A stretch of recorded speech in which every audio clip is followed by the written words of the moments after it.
My wife up and left me 2 years ago without a word after she found out I cheated on her, and I never got any closure, and today, I just found out she's already remarried and has a baby on the way. I'm shattered.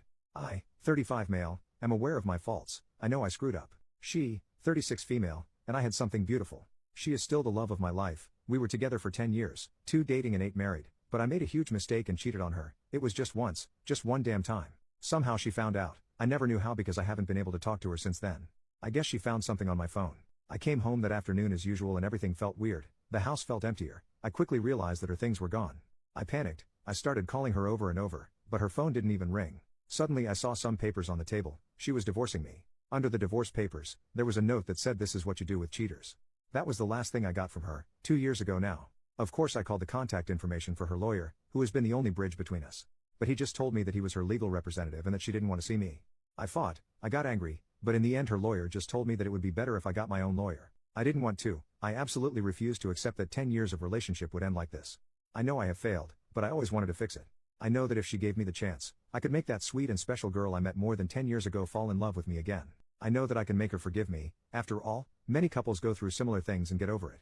Why can't we be one more couple in that statistic? Why after 8 years of marriage am I thrown away like garbage for a mistake? I don't deserve so much indifference. I haven't been able to see her or even hear her voice in 2 years. 2 years of not being able to see or talk to the person you love the most is too much of a punishment. This situation has destroyed me emotionally, mentally and even physically. I ended up consuming an unhealthy amount of alcohol, weeks of barely eating, not sleeping. I was a zombie for months. I was just functioning on automatic. I wanted to die, but I couldn't let myself die because I always held on to hope that she would come back. My therapist says it's really hard when you can't get closure from a relationship because your mind can't process that the relationship is over, so you're always thinking that person will knock on the door or that you'll wake up from sleep and they'll be there by your side. The divorce was finalized over a year ago. I'll be honest, I didn't make it easy. I didn't want to get divorced and I still don't understand how we can be divorced. I asked for couples therapy, but she refused. I know from my lawyer that her lawyer advised her to go at least once or twice. But she refused. It took quite a while, but finally the divorce happened. I can't even describe the feeling. I felt and still feel, like if a piece of me had been cut out. I know I hurt her, I know I failed, but I think we all deserve a second chance. When I couldn't take the pain anymore, I decided to start therapy. My therapist doesn't give me advice to get her back. He only focuses on me moving on with my life, encouraging me to meet new people and go out on dates, but I don't want to. At this point I'm not even interested in lovemaking anymore. A few days ago something happened that completely shattered me. I was having a few beers with my friend at my house. Let's call him Nick. We were both pretty drunk. I started talking about my wife. And he said to me, you should put more effort into getting over her. She's over you and is happy having a life away from you. You should do the same. You can't live in this self-pity all your life.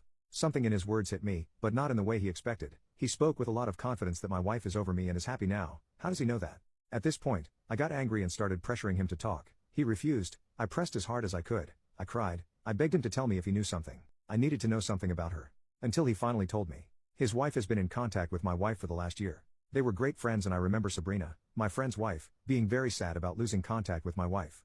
The thing is that my wife went to live in Norway, got married to a guy there and is about 7 months pregnant. I felt like dying. I literally felt like dying with this information. How could she do this to me? How could it be that while I was crying, getting drunk, missing her and wanting to die every day, she was happily on the other side of the world, getting married, screwing and getting pregnant by another guy? How could it be that she didn't have a child with me in many, many years, to the point that I thought she was infertile, but she got pregnant by this new guy so easily? Where did this guy come from? I have no answers for absolutely anything and I feel like I can't go on with my life without these answers. The only thing I can think of is that she had revenge love making with the first Norwegian guy she came across and got pregnant and decided to keep the baby. Maybe she got married because she wanted to stay in that country legally, and I guess like in most countries, getting married is a good option for that. I don't know. These thoughts are killing me. I refuse to think that she is in love with him. I need to contact her. I need to talk to her. I need to know what's going on, because she acts like our 10-year history and 8-year marriage is nothing to her. I need advice on how to act. I feel the impulse of traveling to where she is and look for her, but how could I do that? I don't know what city she's in. I don't know where she lives. I don't have a number to contact her. She closed her social media. Her family is small. They don't live in the same country as me and all of them blocked me. I'm totally lost. I don't know what to do at this point. I still want her back, yes, even pregnant. I feel like if this is a nightmare and I need to wake up now. Edit. I read almost all the comments, and when I say almost all I really mean almost all. It's hard to process all the crap that's been said about me. I feel like you guys forget that you are talking to a person and not an inanimate object. I thought I might find more empathy by sharing my story here. Just 2 people feeling empathy towards me, and their comment made me feel better. I'm not looking for validation or for anyone to say that what I did is okay. I know it's not, and I have to live with that daily. I guess none of you know what it's like to have a broken heart and not be able to get over a person. You don't decide who you love and you don't decide when you get over someone. It will happen when it has to. Everyone assumes she's happy now. I don't know. I mean, how do you know? I haven't seen her in 2 years, I can't have any idea if she's happier or not. Being pregnant, it doesn't necessarily mean happiness, and being married either. We don't really know the circumstances of this marriage. Maybe she got married because she got pregnant and felt alone in a country where she has no one and she just hold on to the other guy. Of course I blame myself for this. This wouldn't have happened if I had been a better person and a better husband to her. But unfortunately I can't change what I did wrong. The only thing I could do is try to make it up to her. But how do you make it up to someone who doesn't want to give you the chance to do so? Some people said that she doesn't owe me a second chance. That was hard to read, but I understand that maybe she doesn't have to. I never openly blamed her for the infertility issues. It was just a thought. We both went to the doctor and in both cases the tests revealed that everything was fine. I never understood why we couldn't conceive, and the thought that she was infertile did cross my mind, and of course the idea that I was too. But in most cases of infertility it is due to a female factor. Maybe that's why I thought that. Horrible things were said, like I would hurt my ex-wife if she were here. I would never physically hurt her and I never will. I am not an abusive person. I am not a monster. I know it's hard to empathize with me. I know I screwed up. I know I hurt her way beyond what I can say. But I am not a monster or a narcissist. Some people said that I never loved her, otherwise I wouldn't have cheated on her. This statement doesn't seem fair to me. You think you can kidnap the concept of love and tell another person what his real feelings are? You think you are inside my head or heart? Only then would you know what I feel. You can't tell me that I don't love her. There hasn't been a day since she left that I don't regret it. No one can tell me this isn't love. Lastly, humans are more complex than most people here think. Just because I cheated on her doesn't mean I don't love her or that I don't have feelings. I called what I did a mistake because how else would I call it? I thought part of accepting blame is accepting that was my mistake. But everyone here take those words as if I trying to twist the situation when that's not the case. You've completely twisted my words. I know how much I hurt her.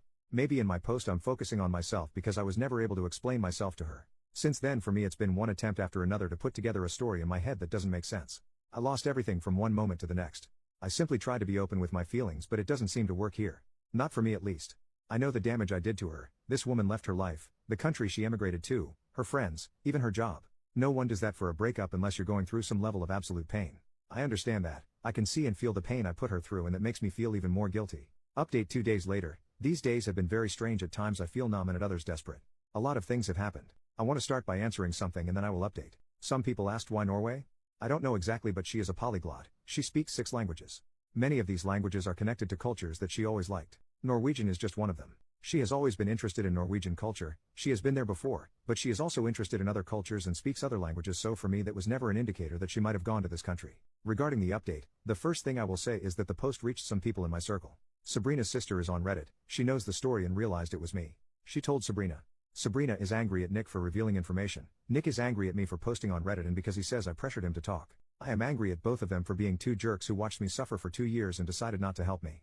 They didn't care about my marriage. Why should I care about their marriage?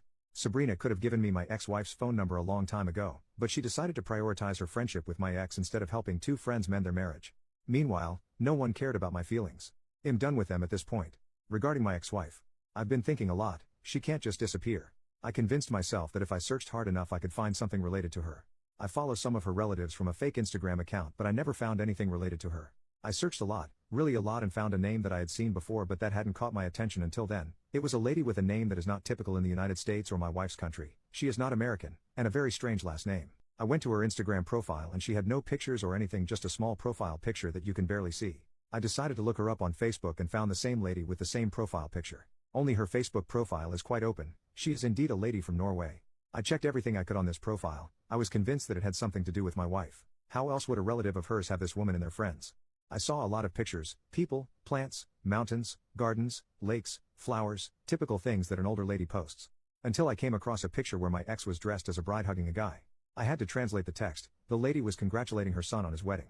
There were a few more pictures, not many. There were even some members of my ex's family in the wedding pictures. The dates of the pictures were from a year ago. A year ago she married this guy. I don't understand. How could it happen so fast? When did she meet him? I honestly thought she got married after she got pregnant, not before. This baffles me even more. After that I found another picture. It was a group picture and she was far away, but of course I recognized her. The same guy was with his hands on her shoulders, hugging her. This picture was from February 2023. To be clear, she left in May 2022. How is she with someone in February 2023? Only 9 months and she's already in a stable enough relationship that he's introduced her to his family? What the hell is going on here? I feel like I have even more questions in my head now. I know I shouldn't be upset, but I am. I know I lost her because I was an idiot, but it's hard to get this feeling out of my head right now. Anyways, for those who had imagined this fantasy that my ex is with some kind of Norwegian Chris Hemsworth, let me tell you, it's not like that. This guy is too tall, too blonde, too pale, hair too long and kind of chunky, to be honest. He looks more like the old cartoon of Vikings and is definitely not a Chris Hemsworth. I managed to find his Facebook profile, but he has almost nothing there. His profile says he's an engineer. An engineer who wears metal band t-shirts at 38. I don't know how to take this because I'm an engineer myself, just in a different field. Why would she look for a man with the same profession as me? My wife has always liked heavy metal, which I always found nasty, but I never complained. After all, your partner doesn't have to have the same musical tastes as you. I mention this because maybe that was the way they connected. She used to connect easily with people who like the same type of music. I don't know, but I honestly look at it and think, where did she get this guy from? I may, and he can definitely do better than this. The pregnancy thing still messes with my head. I try not to think about it. I can't understand it. I'm not infertile like the comments suggest. I've been to the doctor and I know I'm not. But God, it kills me to think that she's going to have another man's child. I don't get it. I feel like this is beyond anything I ever imagined. And no, I'm not going to go to Norway. I'm not going to try to contact her. I still want to see her and talk to her. But I obviously can't force her to do that. I have too much to deal with right now and too much to talk about in therapy. If by any chance this post reaches my ex, I want you to know that I still love you. You know where to contact me.